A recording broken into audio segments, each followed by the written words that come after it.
El libro de los espíritus, codificado por Allan Kardec. Libro segundo. Mundo espírita o de los espíritus. Capítulo 5. Consideraciones acerca de la pluralidad de las existencias. 222. Nota de Allan Kardec. Algunas personas afirman que el dogma de la reencarnación no es nuevo, sino que ha sido tomado de Pitágoras. Por nuestra parte, jamás hemos dicho que la doctrina espírita fuese una invención moderna. Dado que el espiritismo es una ley de la naturaleza, existe desde el origen de los tiempos. Siempre nos hemos esforzado por probar que se encuentran vestigios de él en la más remota antigüedad. Pitágoras, como se sabe, no es el autor del sistema de la metempsicosis, sino que lo tomó de los filósofos hindúes y de los egipcios, entre los cuales existía desde tiempo inmemorial. La idea de la transmigración de las almas era, pues, una creencia común admitida por los hombres más eminentes. ¿De qué modo llegó hasta ellos? ¿Por revelación o por intuición? No lo sabemos. Sin embargo, sea cual fuere su origen, una idea no atraviesa las edades ni es aceptada por las inteligencias de élite si no tiene un lado serio. Por consiguiente, la antigüedad de esa doctrina sería más bien una prueba que una objeción. Con todo, como también se sabe, entre la metempsicosis de los antiguos y la doctrina moderna de la reencarnación, existe una gran diferencia, pues los espíritus rechazan del modo más terminante la transmigración del alma del hombre hacia el cuerpo de los animales y viceversa. Así pues, al enseñar el dogma de la pluralidad de las existencias corporales, los espíritus renuevan una doctrina que nació en las primeras edades del mundo y que se ha conservado hasta nuestros días en el pensamiento íntimo de muchas personas. Ellos solo la presentan desde un punto de vista más racional y acorde con las leyes progresivas de la naturaleza, más en armonía con la sabiduría del Creador y despojada de todos los accesorios de la superstición.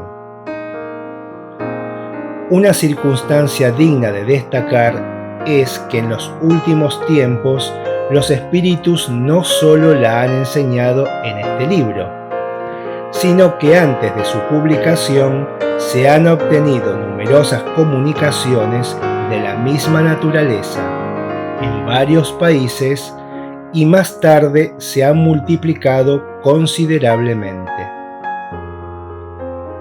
Tal vez sería apropiado examinar aquí el motivo por el cual los espíritus no parecen estar de acuerdo acerca de este punto, pero lo haremos más adelante. Examinemos la cuestión desde otro punto de vista. Hagamos abstracción de la intervención de los espíritus y dejémoslos a un lado por un instante. Supongamos que esa teoría no proviene de ellos. Supongamos incluso que nunca se ha hecho mención de los espíritus. Coloquémonos, pues, por un momento en terreno neutral y admitamos el mismo grado de probabilidad para ambas hipótesis, a saber, la de la pluralidad y la de la unicidad de las existencias corporales. Veamos, así, hacia qué lado nos conducen la razón y nuestro propio interés. Algunas personas rechazan la idea de la reencarnación por un solo motivo: no les conviene. Dicen que ya tienen bastante con una existencia y que no querrían volver a comenzar otra similar. Conocemos a quienes la sola idea de reaparecer en la tierra los hace estallar de furia. Les preguntaremos solo una cosa: si creen que Dios ha tenido en cuenta su parecer y consultado sus preferencias para regular el universo. Ahora bien, una de dos cosas: ¿la reencarnación existe o no existe? Si existe, por más que se sientan contrariados, tendrán que experimentarla, pues Dios no les pedirá permiso para ello. Nos parece escuchar a un enfermo que dice: bastante he sufrido hoy, no quiero sufrir más mañana. Con todo, por mucho que sea su mal humor, no por eso sufrirá menos al día siguiente y los restantes, hasta que se haya curado. Así pues, si deben volver a vivir corporalmente, lo harán, habrán de reencarnar. Aunque se rebelen, como un niño que no quiere ir a la escuela o como un condenado a prisión, será necesario que pasen por ello. Semejantes objeciones son demasiado pueriles para que merezcan un examen más serio. No obstante, para tranquilizarlos, les diremos que la doctrina espírita acerca de la reencarnación no es tan terrible como creen. Si la hubiesen estudiado a fondo, no se asustarían tanto. Sabrían que las condiciones de esa nueva existencia dependen de ellos mismos.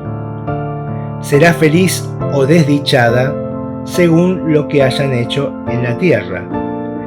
Y ya en esta vida pueden elevarse tan alto que no volverán a sentir temor de recaer en el lodazal. Damos por supuesto que nos dirigimos a personas que creen en algún tipo de porvenir después de la muerte, y no a los que adoptan la perspectiva de la nada, o a los que quieren ahogar su alma en un todo universal, sin individualidad, como las gotas de lluvia en el océano, lo que viene a ser más o menos lo mismo. Si creéis, pues, en un porvenir, sea cual fuere, sin duda no admitiréis que sea idéntico para todos. De lo contrario, ¿dónde estaría la utilidad del bien? ¿De qué serviría sacrificarse? ¿Por qué no satisfacer las pasiones y los deseos, incluso a costa del prójimo, ya quedaría lo mismo? ¿Vosotros creéis que ese porvenir será más o menos dichoso o desgraciado según lo que hayamos hecho durante la vida? ¿No deseáis entonces que sea lo más dichoso posible, puesto que habrá de ser eterno? ¿Acaso tenéis la pretensión de contaros entre los hombres más perfectos que hayan existido en la tierra, como para tener derecho a acceder de inmediato a la felicidad suprema de los elegidos? No. Admitís, por consiguiente, que hay hombres que valen más que vosotros y que tienen derecho a un lugar mejor, sin que por eso os incluyáis entre los réprobos.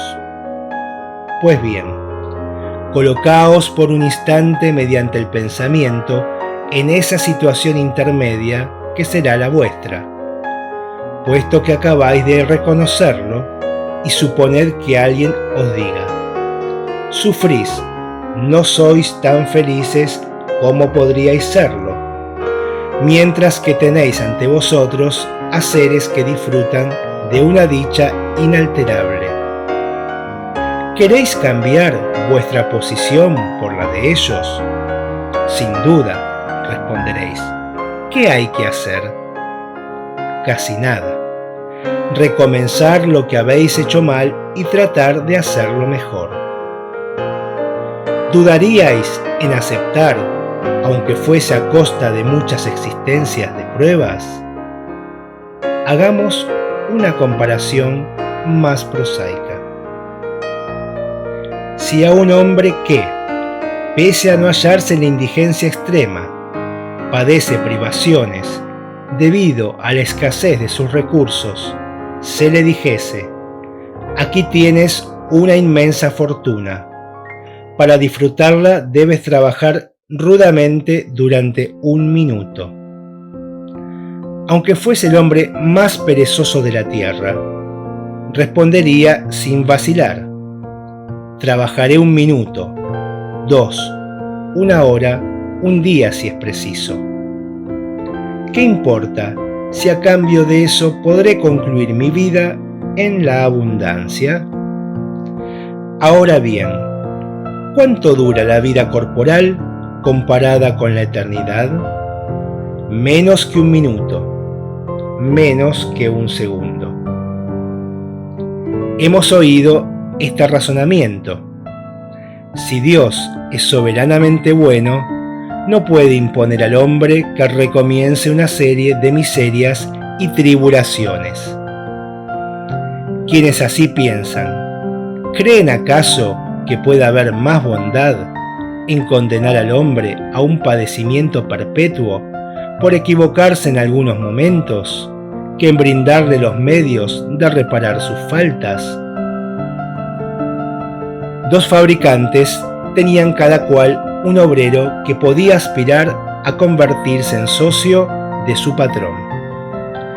Pero sucedió en cierta ocasión que ambos obreros emplearon muy mal la jornada, razón por la cual merecían ser despedidos.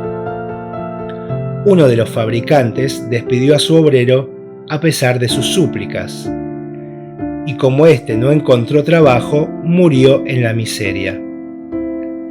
El otro le dijo al suyo: perdiste 1 día y me debes otro en compensación. Has hecho mal tu trabajo y tienes que repararlo.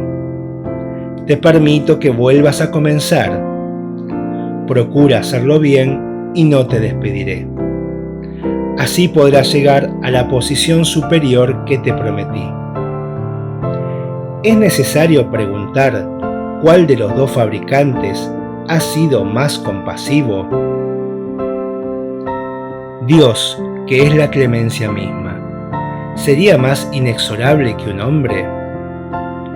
La idea de que nuestra suerte queda fijada para siempre a consecuencia de algunos años de pruebas, incluso cuando no siempre haya dependido de nosotros alcanzar la perfección en la tierra, resulta un tanto angustiosa.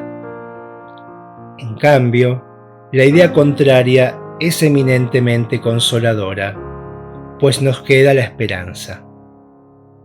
Por consiguiente, sin pronunciarnos a favor o en contra de la pluralidad de las existencias, sin admitir una hipótesis antes que otra, decimos que si se nos permitiera escoger, nadie preferiría una sentencia inapelable.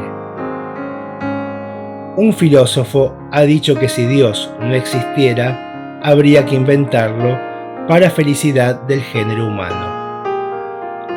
Otro tanto se podría decir de la pluralidad de las existencias. No obstante, como hemos dicho, Dios no nos pide permiso ni consulta nuestras preferencias. Las cosas son o no son. Veamos de qué lado están las probabilidades y consideremos la cuestión desde otro punto de vista, siempre haciendo abstracción de la enseñanza de los espíritus y únicamente como estudio filosófico. Es evidente que, si no existe la reencarnación, solo hay una existencia corporal. Si nuestra actual existencia corporal es la única, el alma de cada hombre ha sido creada cuando éste nació, a menos que se admita su anterioridad, en cuyo caso nos preguntaríamos qué era el alma antes del nacimiento y si ese estado no constituía una existencia bajo alguna otra forma. No hay término medio. El alma existía o no existía antes que el cuerpo. Si existía, ¿cuál era su situación? ¿Tenía conciencia de sí misma? Si no tenía conciencia, es casi como si no existiera. Si tenía individualidad, ¿esta era progresiva o estacionaria? En ambos casos, ¿a qué grado había llegado al momento de ingresar en el cuerpo? Si admitimos, conforme a la creencia común, que el alma nace con el cuerpo o, lo que viene a ser lo mismo, que con anterioridad a su encarnación solo tiene facultades negativas, tendremos que plantear las siguientes preguntas. 1. ¿Por qué el alma muestra aptitudes tan diversas e independientes de las ideas adquiridas por medio de la educación? 2. ¿De dónde proviene la aptitud extraordinaria que algunos niños de tierna edad tienen para un arte o una ciencia, mientras que otros permanecen inferiores o mediocres toda su vida? 3. ¿De dónde provienen, en algunos, las ideas innatas o intuitivas que no existen en otros? 4. ¿De dónde provienen, en algunos niños, esos instintos precoces, tanto para los vicios como para las virtudes, esos sentimientos innatos de dignidad o de bajeza que contrastan con el medio en que nacieron? 5. ¿Por qué algunos hombres, prescindiendo de la educación que recibieron, están más adelantados que otros? 6. ¿Por qué hay salvajes y hombres civilizados? Si adoptáis un niño hotentote recién nacido y lo educáis en nuestros colegios más renombrados, ¿haréis de él un Laplace o un Newton? ¿Cuál es la filosofía o la teosofía que puede resolver estos problemas? No cabe duda de que, al nacer, las almas son iguales o son desiguales. Si son iguales, ¿a qué se debe tanta diversidad de aptitudes?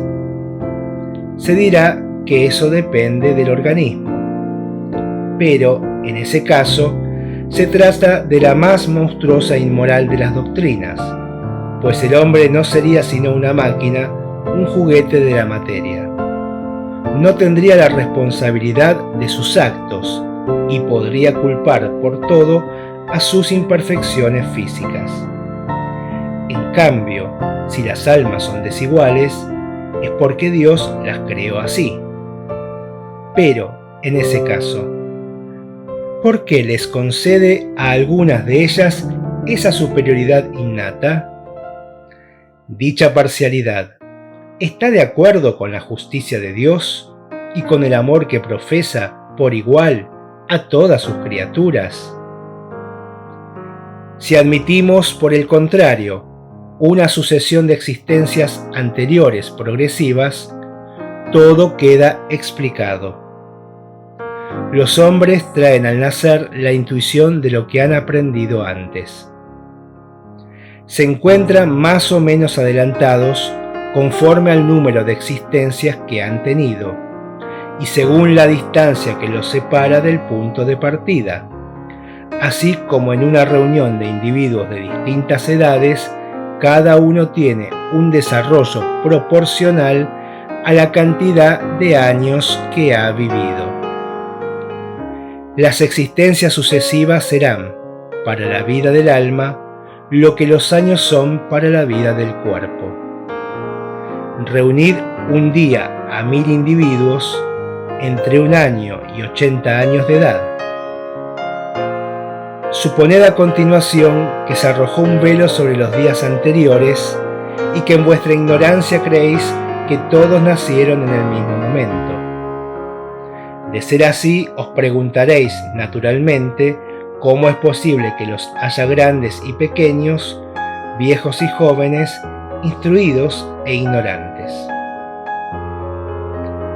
No obstante, si la nube que os ocultaba el pasado se disipara, descubriríais que vivieron espacios de tiempo diferentes y entonces todo quedaría explicado. No es posible que Dios, en su justicia, haya creado algunas almas más perfectas que otras.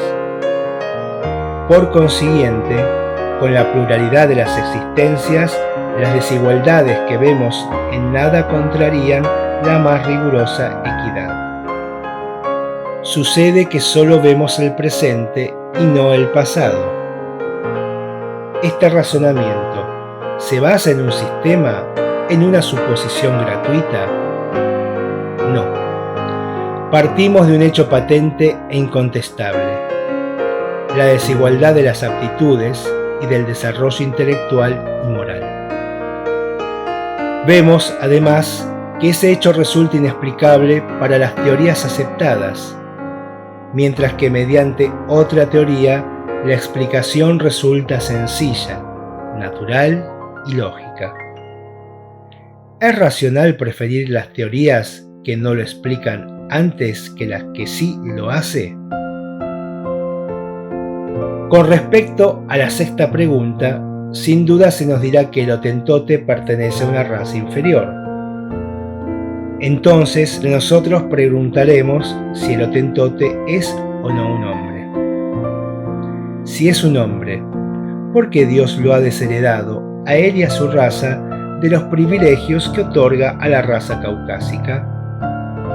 Si no lo es, ¿por qué se intenta convertirlo en un cristiano? La doctrina espírita es más amplia que todo eso. Para ella no hay muchas especies de hombres. Solo existen hombres cuyos espíritus están más o menos atrasados, pero que son capaces de progresar. ¿Acaso esto no se halla más conforme a la justicia de Dios? Acabamos de ver al alma en lo que respecta a su pasado y su presente. Si la consideramos en relación con su porvenir, encontraremos las mismas dificultades. 1. Si solo en nuestra existencia actual se decide nuestra suerte venidera, ¿cuáles son en la vida futura la posición del salvaje y la del hombre civilizado? ¿Se encuentran en un mismo nivel o a diferentes distancias de la dicha eterna? 2. El hombre que ha trabajado toda su vida para mejorar, ¿ocupa la misma categoría que el que se ha quedado atrás? No por su culpa, sino porque no tuvo el tiempo ni la posibilidad de mejorar. 3. El hombre que practicó el mal porque no ha podido instruirse, ¿es responsable de una situación que no dependió de él? 4. Se trabaja para instruir a los hombres, para moralizarlos y civilizarlos. Sin embargo, por cada uno que se instruye hay millones que mueren a diario antes de que la luz los haya alcanzado. ¿Cuál es la suerte de estos últimos? ¿Son tratados como réprobos? En caso contrario, ¿qué han hecho para merecer la misma categoría que los otros? 5. ¿Cuál es la suerte de los niños que mueren a tierna edad sin haber podido hacer el bien ni el mal?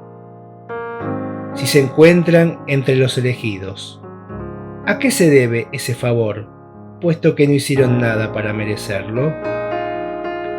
¿En virtud de qué privilegio se los exime de las tribulaciones de la vida? ¿Existe alguna doctrina que pueda resolver estas cuestiones? Admitid las existencias consecutivas y todo se explica conforme a la justicia de Dios.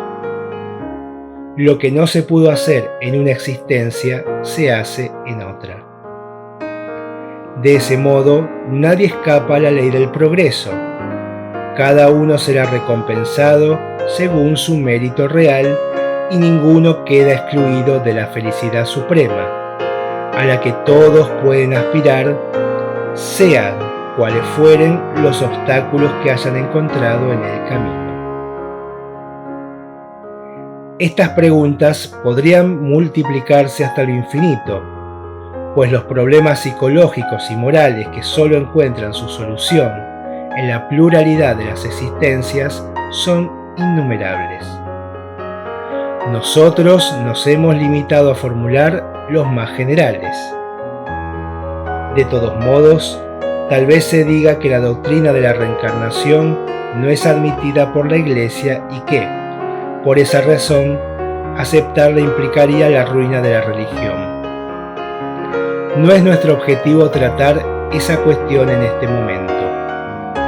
Nos basta con haber demostrado que la doctrina de la reencarnación es eminentemente moral y racional. Ahora bien, lo que es moral y racional no puede ser contrario a una religión que proclama que Dios es la bondad y la razón por excelencia. ¿Qué habría sido de la religión si, contra la opinión universal y el testimonio de la ciencia, se hubiese resistido a la evidencia y hubiera expulsado de su seno a todo el que no creyese en el movimiento del sol o en los 6 días de la creación?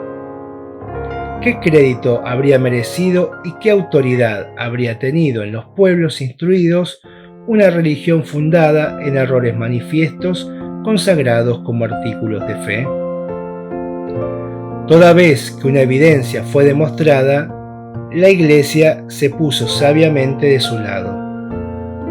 Si está probado que cosas que existen son imposibles sin la reencarnación, si algunos puntos del dogma solo pueden ser explicados a través de ella, será preciso admitirla y reconocer que el antagonismo entre esa doctrina y los dogmas no es más que aparente. Más adelante demostraremos que la religión puede estar menos alejada de la reencarnación de lo que se piensa, y que no sufrirá con eso más de lo que ha sufrido con el descubrimiento del movimiento de la Tierra y de los períodos geológicos, que a primera vista parecieron dar un mentiz a los textos sagrados. Por otra parte, el principio de la reencarnación se deduce de muchos pasajes de las Escrituras y se encuentra especialmente formulado de modo explícito en el Evangelio. Cuando bajaban del monte, después de la transfiguración, Jesús les ordenó: no contéis a nadie lo que habéis visto, hasta que el Hijo del Hombre haya resucitado de entre los muertos. Entonces sus discípulos le preguntaron: ¿por qué, pues, dicen los escribas que Elías debe venir primero? Jesús les respondió: es cierto que Elías debe venir y que habrá de restaurar todas las cosas. Pero yo os digo, Elías ya vino y no lo reconocieron, sino que lo han hecho sufrir cuanto quisieron. Así también darán muerte al Hijo del Hombre. Entonces los discípulos comprendieron que les había hablado de Juan el Bautista. San Mateo, capítulo 17, versículos 9 a 13. Dado que Juan el Bautista era Elías, entonces el espíritu o alma de Elías reencarnó en el cuerpo de Juan el Bautista. Por lo demás, Sea cual fuere la opinión que se tenga acerca de la reencarnación, se la acepte o no, no por ello se dejará de experimentarla en caso de que exista, a pesar de toda creencia en su contra. El punto esencial radica en que la enseñanza de los espíritus es eminentemente cristiana. Se basa en la inmortalidad del alma, las penas y las recompensas futuras, la justicia de Dios, el libre albedrío del hombre y la moral de Cristo.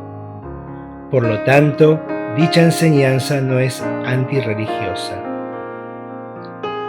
Hemos razonado, como dijimos, haciendo abstracción de la enseñanza espírita, la cual carece de autoridad para algunas personas.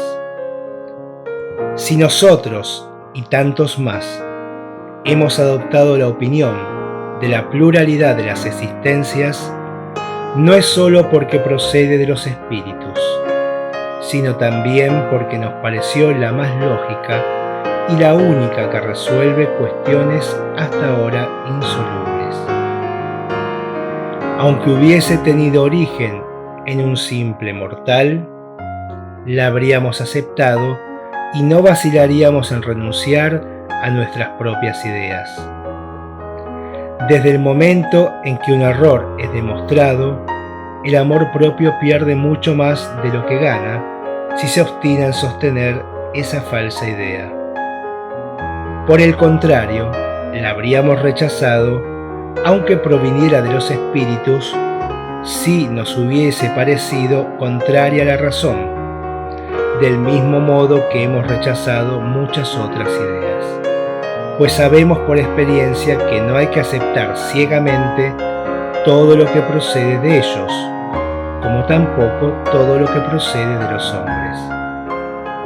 Así pues, desde nuestro punto de vista, el mayor mérito de la pluralidad de las existencias radica, ante todo, en su lógica.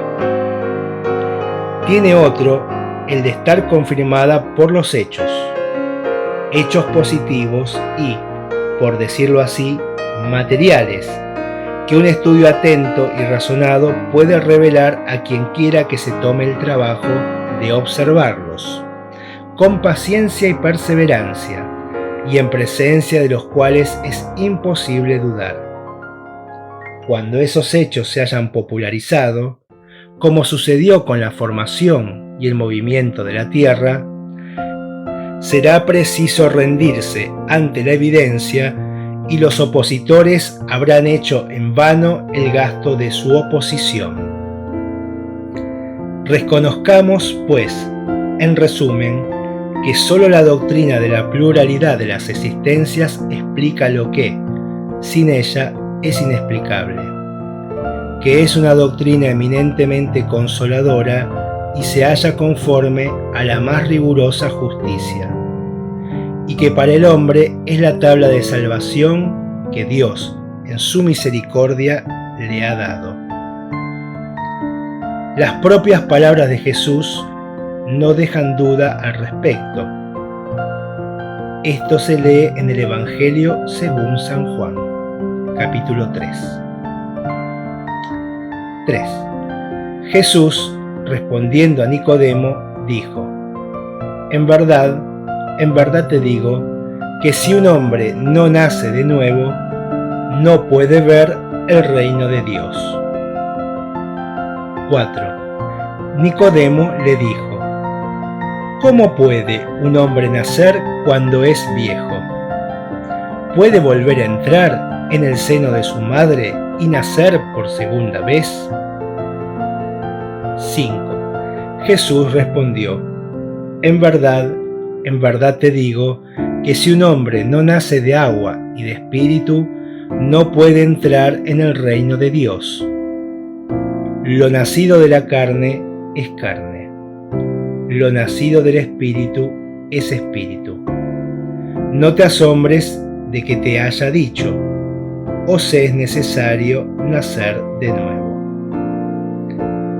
Véase más adelante el artículo Resurrección de la carne, sección 1010.